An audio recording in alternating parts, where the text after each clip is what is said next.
شادی نشاد یارتان باد دوستان گرامی مخلصان فوتبال. روز جهانی فوتبال برای همه شما مبارک باد. برای آنهایی که با فوتبال نفس میکشند، برای آنهایی که فوتبال تماشا میکنند، برای مخلصان عزیز ما که این لحظه ها با ما هستند. البته با تاجیکستان روز جهانی فوتبال مربوطیت خاص دارد، زیرا که محض با پیشنهاد پرزیدنت فدراسیون فوتبال تاجیکستان، پرزیدنت اساسیاسیون فوتبال آسیای مرکزی رستم امامعلی امروز 25 مای در جهان بسیار با تنطنه جشن گرفته شد و امروز با تقویم گذراندن روزها باز یک روز نظم شد که آن را روز فوتبال میگوییم. به همین طریق روز فوتبال هنوز ادامه دارد، جشن فوتبال ادامه دارد و ما و شما امروز در برنامه‌ای که حالا تا بازی نام دارد و از سوپر جام تاجیکستان حرف میزند تماشا خواهید کرد. در اینجا با من محمد جان حبیب‌اللهیف حضور دارند. خوش آمدید در برنامه ما.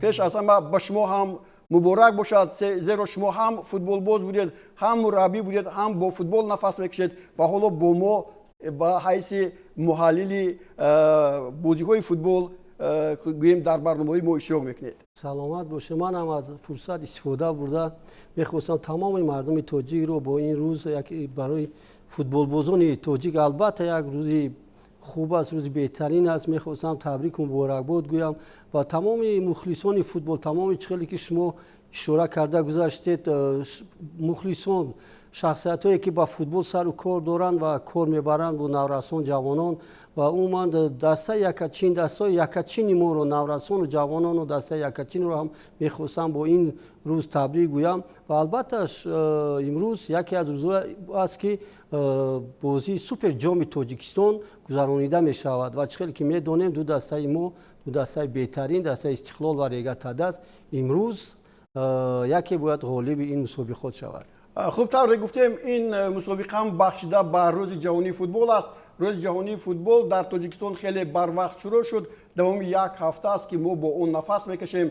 مسابقه های متنوع، فستیوال های گوناگون هم جریان داشتند که امروز توسط تلویزیون ورزش شما مستقیما آنها رو تماشا کردید و طوری گفتم ادامه این وخوری ها است. اما معلوم شما در بازی سابقه‌داران تاجیکستان و روسیه بازی کردید و اونجا هم این تنطنه بخشیده به روز جهانی فوتبال بود.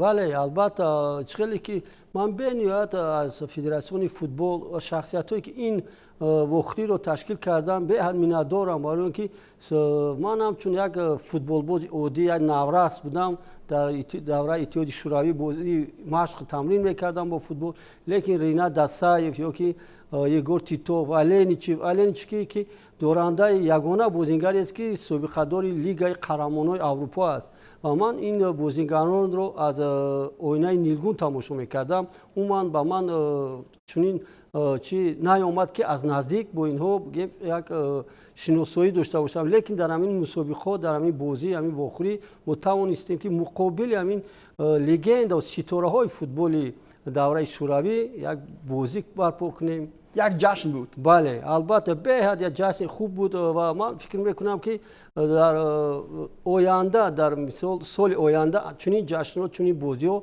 اگر تشکیل شوند در هر شهری گوناگون کشورمان گذرانیده شود، مثال در کلوب، در خوجند، البته به حد مخلصا در تمام کنار و کشور ما زیادند و ما میتوانیم یک خرسندی، یک چی خود رو با این مخلصان رسانیم. در حقیقت چنین است. ما طوری گفتیم با تشبوس محض تاجیکستان اکنون روز فوتبال جشن گرفته می شود و چنین مسابقه ها باز بیشتر می شوند. حالا دوستان گرامی، در ورزشگاه مرکزی شهر حصار دو دسته بهترین تاجیکستان، استقلال دوشنبه و ریگا تدز در وخوری سوپر جام یا جام عالی تاجیکستان با هم رقابت میکنند. آنجا مخبران ما هستند، اگر آماده باشند حالا ما با اونها در تماس میشویم و این وخوری است که استقلال دوشنبه الکی 12 مرتبه صاحب جام عالی تاجیکستان شده است، 3 مرتبه باخته است، 2 مرتبه روشنی کلوب و 1 مرتبه دیگر حاصلات این سوپر جام را به دست آوردند. اکنون در روز جهانی فوتبال کدام دسته به این جام نائل می شود ما خواهیم دید. حالا آماده هستند در ورزشگاه مرکزی؟ پرویز آماده هستند؟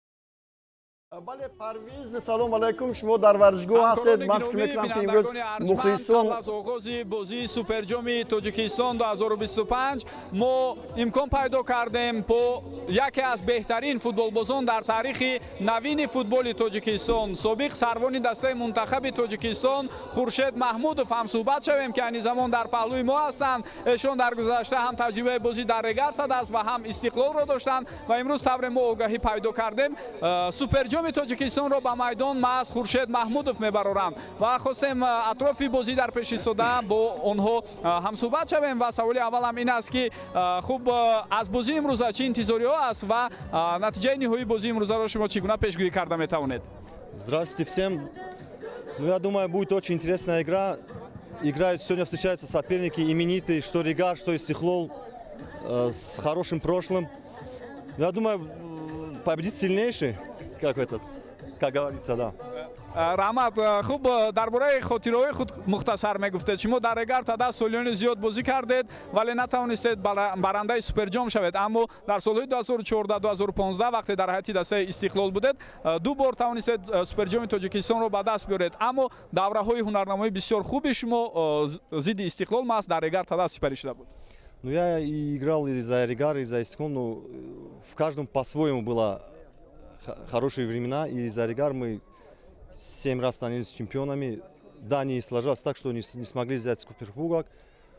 Я перешел в Истихлол, и там 2 раза взяли этот суперкубок.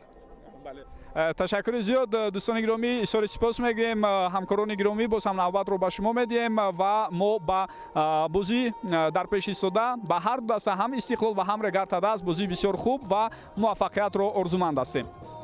خب تشکر این لحظه و پرویز تشکر میگیم در حقیقت یک چیزی خوبی رو هم با ما گفتند امروز خورشید محمودوف یکی از ستاره های فوتبال تاجیکستان است که آخرین سالهای 2000 بسیار دسته ها میخواستن او رو در حیات خود بینن اما نرفت ولی در هر دسته بازی کرده است این خوش است که او جام رو به میدان میآورد. بله البته خورشید محمودوف بازیگری است که سالهای طولانی در حیات دسته رگار تداز بازی میکرد و بهترین بازیگری دسته هم بود برای اینکه وقتی که دوره‌ای که خورشید محمودوف بازی میکرد در رگار تداز یک چند دسته‌های از آسیا و از اروپا دعوت کردند خصوصا دسته سپاهان ایران وقتی که در مشق تمرین‌ها در ترکیه بودیم دعوت کردند لیکن خورشید محمودوف با رامونعلی باراتوف هر دو این بازیگرا دعوت شدند لیکن هر دو نرفتند بعداً در سالهای دیگر هم دیگر بازیگران هم دعوت شده بودند ابراهیم ربیمو و دیگر لیکن خورشید محمودوف همچون یک کاپیتان های بگیم دسته در حیات دسته رگار تداز چخیل که خود گفته گذاشت 7 کرات قهرمان تاجیکستان 6 مرتبه دورنده جام تاجیکستان و 3 مرتبه دورنده جام کوبکی پرزیدنت آسیا شده است و 2 مرتبه بهترین بازیگر در همین مسابقات بود. البته چخیلی که خورشید گفت از حساب بازی البته کمی قفانشینی کرد لیکن گفت که بازی بیاد بازی خوب میشه. البته سوپر جام تاجیکستان این بازی یگانه است این دو بازی نیست یا که بازی سفری یا که بازی خانگی یگانه بازی است که تقدیر همین جام باید حل شود. تشکر زیاد خورشید سال 2002 بود بعد از 2003 در حیات دسته ورزوبی دوشنبه بازی مجلل نشد داد ما دیناموی تیفلیس رو شکست دادیم و اونجا کوشش‌ها هم بودن که خورشید محمودوف رو با قزاقستان با چمپیونات قزاقستان برد اما او رد کرد من در حضور همین صحبت اونها بودم. خب تشکر شما گفتید که از بها دادن با بازی امروز او دست کشید باید به شما بگذاریم شما چگونه بها میتید امروز شانس استقلال و هم دسته رگار تداز کدام از این دسته‌ها امروز غلبه می‌کرد بذارید شما البته پیش گفتن خیلی مشکل است لیکن اول من میخواستم درباره کمتر بازی گذشته استقلال و رگار هم صحبت شویم برای اینکه بازی که 4-5 بازی که استقلال بازی کرد در 4 وخری بگیم مساوی در بازی چمپیونات تاجیکستان که در شهر کلوب گذشت با مغلوبیت دچار شد و اگر سوپر جام رو امروز از خود نکند فکر میکنم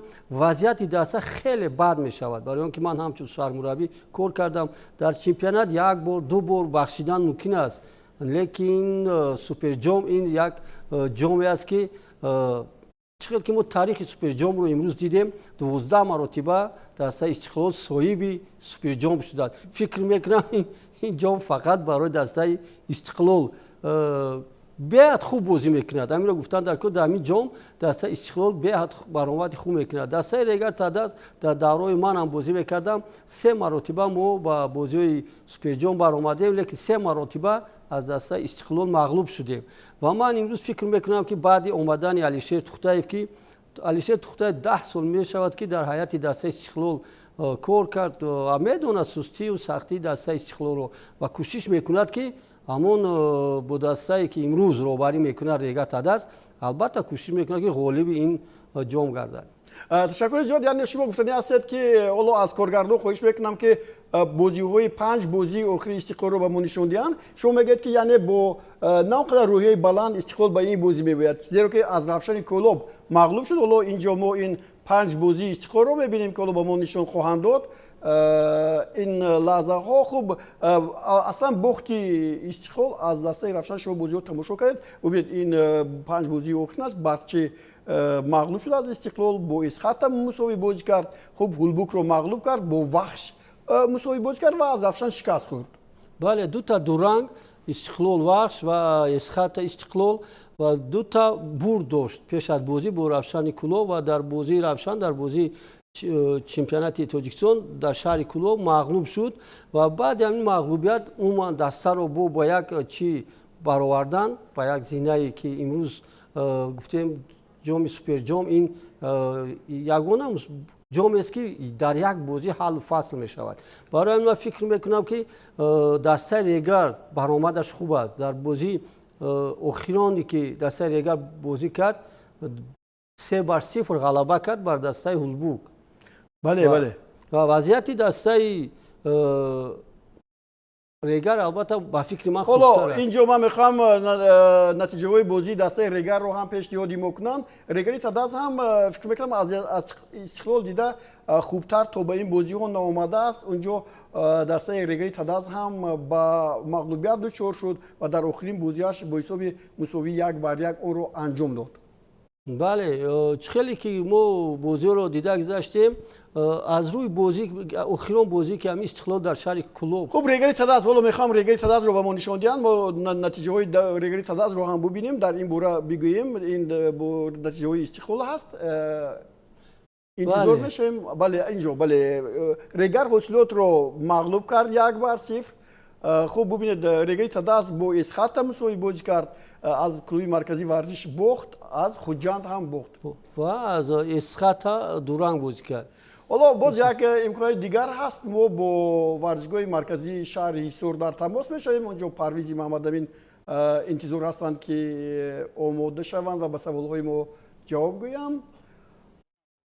хуб Парвиз, салом як бори дигар, чунки дар тамоси аввал мо каме ноҷурии фанӣ ҳам ҳузур дошт. ҳоло бошад инҷо имконияти хубе доред. мебинем ки дастаҳо дар майдон ҳастанд. марҳамат, чӣ навигарӣ аст?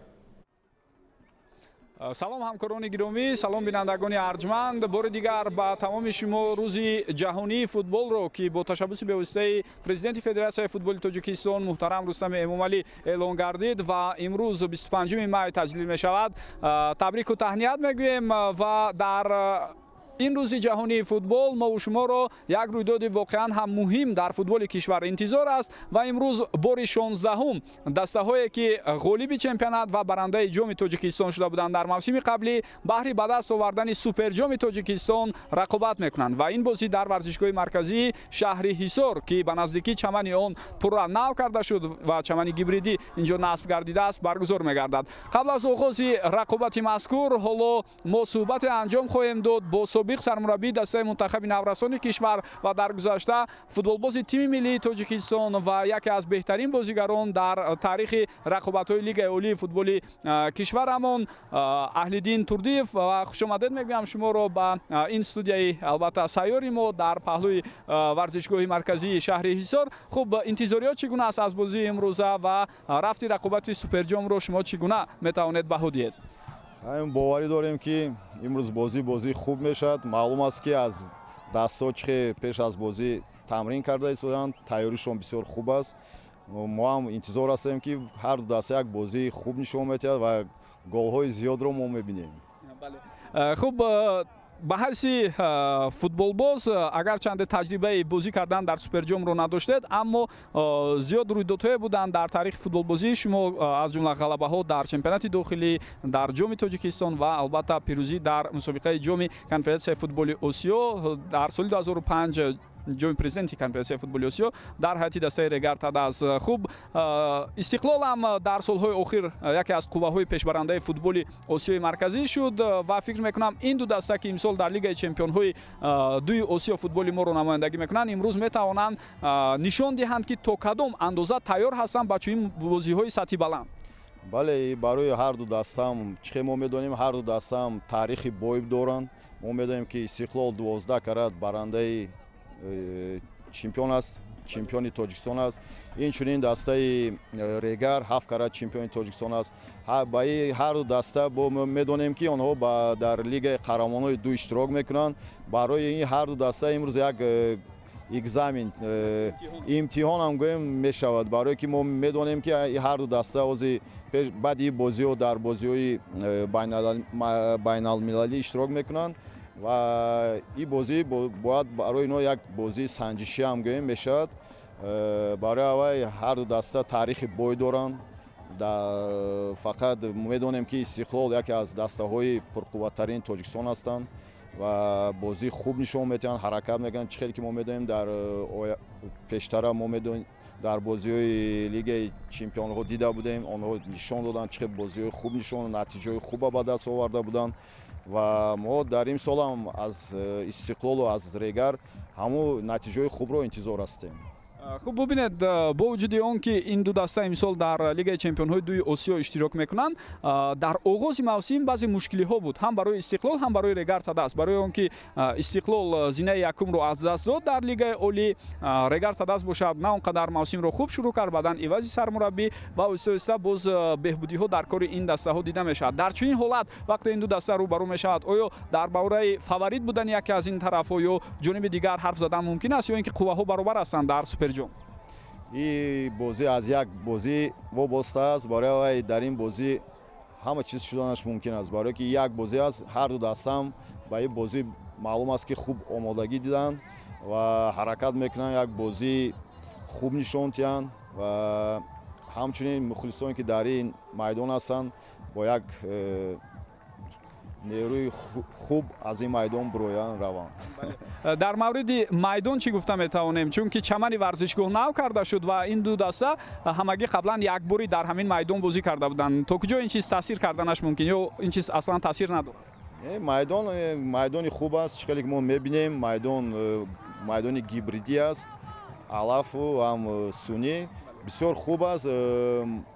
Дар ин майдон фақат бозии хуб бояд нишон диҳад.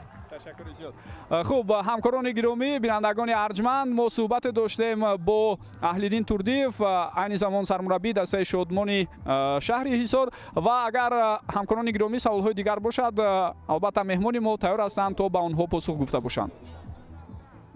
Парвизҷон, ба назарам мо баъди бозии Равшан ва Истиқлол ки тақрибан 20 000 тамошобин дар майдон буд, имрӯз мо он 20 000-ро намебинем. Мухлисон ба варзишгоҳ меоянд ё ки на?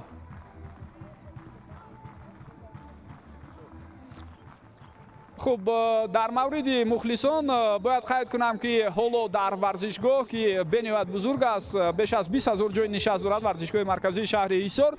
шумораи мухлисон он қадар зиёд нест, аммо ба оҳистагӣ тавре мо мебинем минтақаи шарқии варзишгоҳ аз мухлисон пур шуда истодааст. инҷо ҳам тарафдорони дастаи Истиқлоли Душанбе ва ҳам мухлисони дастаи Регар Тадасро мебинем, аммо бояд эътироф кунем ки шумораи мухлисон назар ба бозиҳои дигар, аз ҷумла ба бозии суперҷоми мавсими гузашта ки байни Истиқлол ва Равшан дар шаҳри Турсунзода сурат гирифта буд, камтар ташриф овардаанд ҳоло дар майдон. ташаккури зиёд. мо мегзарем ба идомаи суҳбатамон дар студия ва инҷо тавре дидед Аҳлиддин Турдиев ҳам бозии зеборо интизор аст, аммо натиҷаро ҳам нагуфт. ба ҳар нав ман аз шумо чиз дигарро пурсида ҳастам. Ташаккур. Бале, ташаккур гуфтем ба Парвиз. хуб, чизи дигаре ки ман мехоҳам аз шумо бипурсам, имрӯз сармураббии дастаи Регари Тадас маҳз Алишер Тухтаев аст, оне ки 10 сол бо Истиқлол дар як даста кор кардааст, дар суперҷомҳо ҳам иштирок кардааст, соҳиби суперҷом ҳам ҳаст. чӣ таъсире гузошта метавонад аз نگاه اون که او هم استقلال رو میتونه هم رگریت داز رو چگونه بازی شدنش ممکن؟ البته فکر میکنم که تاثیر سرمربی در این بازی معلوم میشود برای اینکه علیشیر توختایف چه گفتیم قریب 10 سال در هیئت دسته استقلال کار کرد و عموما دسته چه استقلال چه در هجوم میگیم اشتراک میکنه یا که خط محافظت خط دروازه‌بان عموما از احوال چی استقلال خیلی خبردار است و فقط من امیر رو گفتنیم که در هیئت دسته ریگر یک بازی گذراند علیشیر من نمیدونم چقدر هیئت میبراید با میدان برای که در بازی با دسته حوصلات ما دیدیم که 1-0 غلبه کرد دسته حوصلات هم خیلی بازی خوب نشون دادن البته او حالتهای گلزنی خیلی زیاد داشت نظر بر ریگر لیکن اما حالتها رو چی کرده نتونست میگیم با اجرا کردن نتونستن بچه‌ها لیکن ما امیر رو گفتنیم که بازی سوپر جام تاجیکستان از یک بازی وابسته است ما سال 2017 من همچون سرمربی با دسته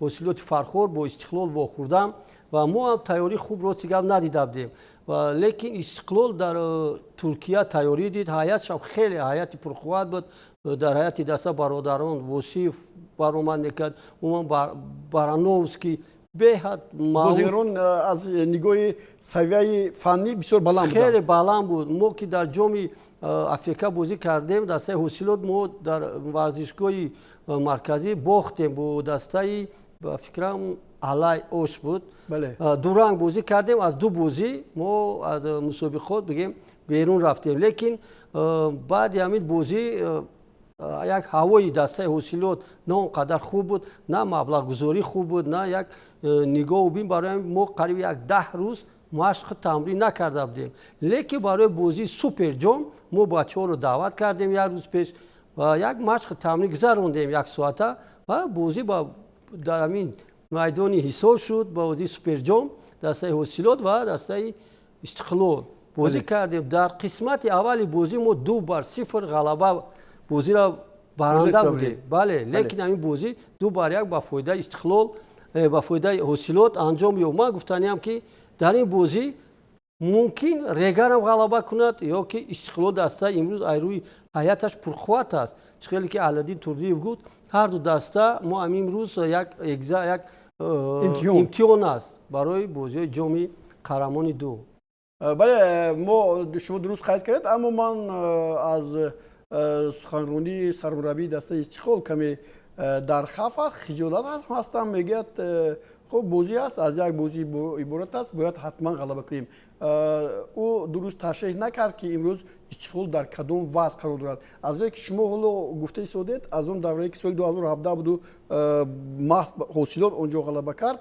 امروز هیئت دسته استقلال نسبتا دیگرگونه است یعنی لگن رویش اونقدر پرقوت نیستند همین رو شما احساس کردید من در همین موسم از اول موسم وقتی که ما بازی رو در 90 دقیقه تحلیل میکنیم در برنامه عموما هیئت دسته استقلال و او بازی که امروز استقلال ایشون میدهد من راضی نیستم عموما چخیلی که امروز کار در همین دسته رفته ایستاده است روی کار همین مربی هم وابستگی دارد بله چخیلی که شما گفتید در پیش از بازی در نزد میگیم ژورنالیستان مربی هم خیلی یک گویا که این یگان سوپر جام تاجیکستان یگان مسابقه عالی نیست یک جام FFT باشه فدراسیون فوتبال باشه این یک جام تاریخی است سوپر جام من همچون سرمربی 7 کرات میگم قهرمان تاجیکستان بودم 6 مرتبه جام اما سوپر جام رو یک مرتبه با حوصلات گرفتید بله نداشتم برای من بسیار محنت میکردم که یک بار صاحب همین سوپر جام شوم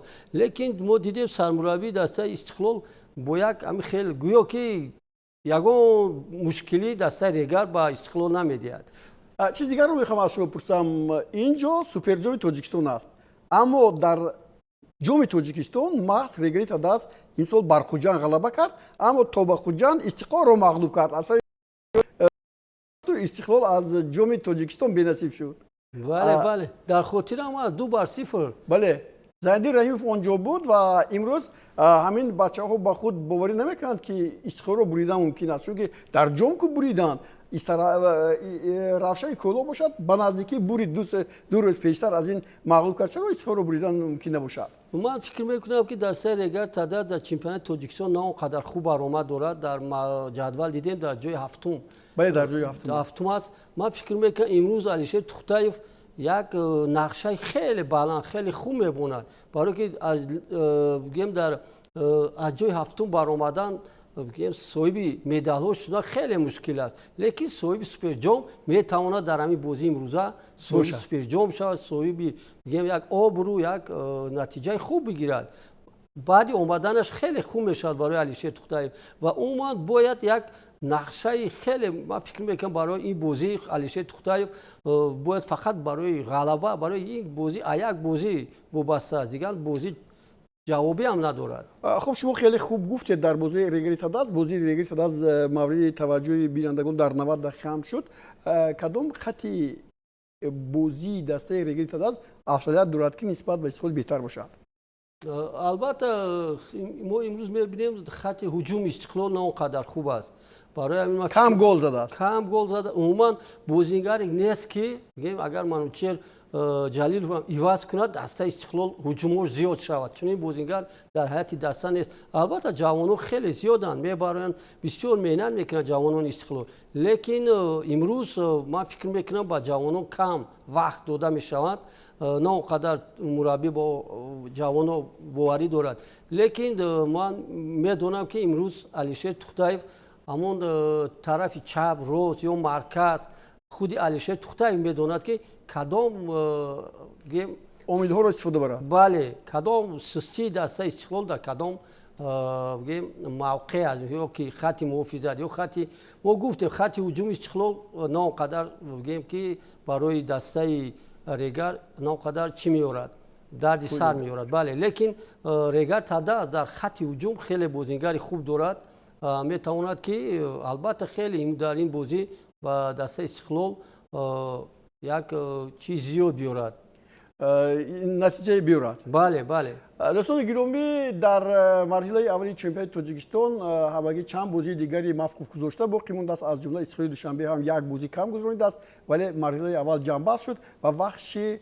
бохтар ҳоло дар ҷои аввал аст. клуби марказии варзиши артиш дар ҷои дуввум ва Истиқлол дар ҷои сеюм. аммо агар Истиқлол як бозии боқимондаашро бо пирӯзӣ ҷамъбаст кунад, метавонад ҳамеша дар ҷои аввал бошад. хуб мо медонем ки Истиқлол ҳамеша дар ҷои аввал буд, ҳоло Истиқлолро дар ҷои аввал намебинем. аммо Регери Тадас тавре муаллим аллакай гуфтанд инҷо дар зинаи ҳафтум қарор дорад, аммо бозии даста хеле хуб ҳам ҳаст. бубинед инҷо ивазшавии мураббӣ ба гуфтам мумкин ба худи рӯҳияи ҳамин бозигарон таъсир карда наш мумкин буд. Тоҳир Муъинов ҳам яке аз мураббиёни шинохтае ҳаст ки метавонист Регарро бозиашро хеле беҳтар кунад, аммо нашуд. чӣ сабабҳо чӣ омилҳо буданд ки инҷо кори масалан Регери Тадас бо Тоҳир Муъинов пештар рафт?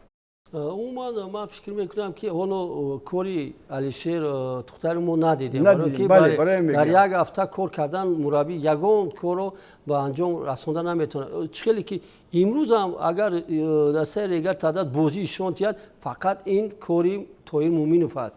агар ки барои он ки ман ҳамчун сармураббиамро гуфтаниам, дар як ҳафта ман ба даста ягон чиз оварда наметавонам, фақат мумкин аз рӯи тактикаи стандартӣ ягон чиз сохта бошад. бале сохта. ташаккури зиёд дӯстони гиромӣ. рӯзи ҷаҳонии футбол идома дорад. суперҷоми Тоҷикистон аст. мо ба тамошои бозии байни дастаҳои Истиқлоли Душанбе ва Регери Тадас меравем. баъдам бармегардем ба барномаи баъди бозӣ ва аз ғолиб ва ҳамчунин натиҷаи ин бозӣ ба шумо ҳарф хоҳем зад.